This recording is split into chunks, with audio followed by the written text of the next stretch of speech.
With Mindful Minute. I am a life coach that specializes in sales and women's empowerment. And every day I do this reading. I'm in a program. I start my day off. I have a regimen of spiritual books that I read.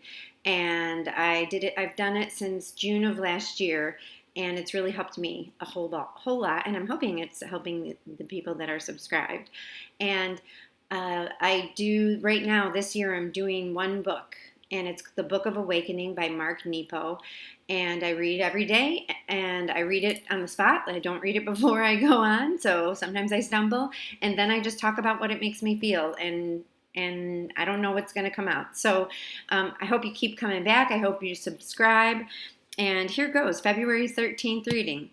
It's about what is not expressed. What is not expressed is depressed. It seems the more we express, that is, bring out what is in, the more alive we are. The more we give voice to our pain and living, the less buildup we have between our soul and our way in the world. However, the more we depress, the more we push down and keep in, the smaller we become. The more stuff between our heart and our daily experience, the more we have to work through to feel life directly. Our unexpressed life can become a callus we carry around and manicure, but never remove. Experience can, in effect, lose its essential tenderness and poignancy as we mistakenly conclude that life is losing its meaning. To a man unaware of the cataracts filming his eyes, the world seems dimmer, not his seeing. How often do we find the world less stimulating, unaware that our heart is diminished because of its encasement in all that remains unexpressed? Let me give a personal example. I have, for many reasons, including issues of my own making, forever felt invisible in family or group settings. Initially, this stemmed from fearfully pleasing a self-centered mother at all costs. It led to years of unexpressed hurts and rejections that accrued into a callus that guarded the heart within my heart. I am and have always been a very open and emotionally accessible person. But at a certain depth, my core could not be touched. Though this started with mother, it affected the level at which I could relate with anyone. Eventually, this was not enough. I realized the world was not losing color, but I was screening the deepest emotional colors out. That I state this so calmly and clearly in one sentence hardly reflects the difficult and slow, elusive way this awareness pained itself into my daily consciousness. Rather, it emerged in me gradually as I began to acknowledge and voice the feelings of invisibility I've carried all my life. Whatever your own example, it seems our authenticity is tied to what is depressed and what is expressed. Just as flowers need healthy root systems in order to blossom, feelings can only express their beauty when they are rooted cleanly within us, breaking ground in some manner, sprouting outside us. It is that delicate paradoxal inch of ground between surface and deep, between flower and root, between what is allowed out and what is allowed in, that continually determines whether we are living our lives or not. Wow, this is a good one. So, and then there's activities that you can do and that Mark Nepo recommends in the book. So the first one is recall the last time you felt depressed.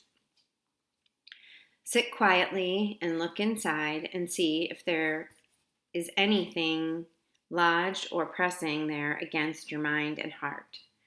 It might be a disappointment or injury that you don't want to accept about yourself or others. Treat whatever you find like a splinter and soften yourself with the slowness of your breathing so it can be removed. As you breathe, remember that you are larger than this hurt pressing in on you.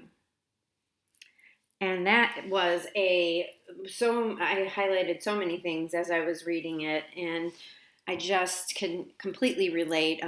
I think that one of my biggest buttons is rejection and feeling lonely and all that business. And gosh, this year has been, I mean, I've worked on it for a long time. I've gone to therapy, I have worked the steps, I've done a lot of work on getting past that character defect and that fear, right? That callus that I built.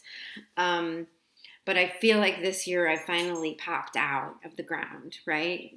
I'm completely in a state where I am okay, and I can be open. I can express myself cleanly most of the time, not all of the time.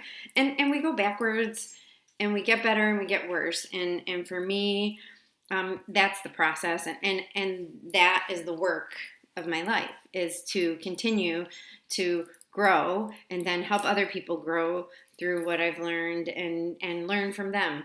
I mean, that is my work. And the more we stuff, there's a couple things I'm going to point out in the reading. The more we stuff between our heart and our daily experience. So whatever we're feeling, for me, that's whatever we're feeling, whatever I'm doing, and I just pretend it's not there. Okay, I'm fine, I'm fine, I'm fine, right? The more we have to work through to feel life directly, and that is so true. The good news is that we get to work through it, right? The good news is that we can get through this. It is possible, for real. It is. I never in a million years thought I could say that, but it is. And then the other part that really stood out to me is it is that delicate paradoxical inch of ground between surface and deep, between flower and root, between what is allowed out and what is allowed in, that continually determines whether we are living our lives or not. So by saying that continually determines, it can be a day by day thing. In fact, it is a day by day thing. It is a day by day thing. And thank God, just like the weather changes every day, just like our feelings change every day, I guess.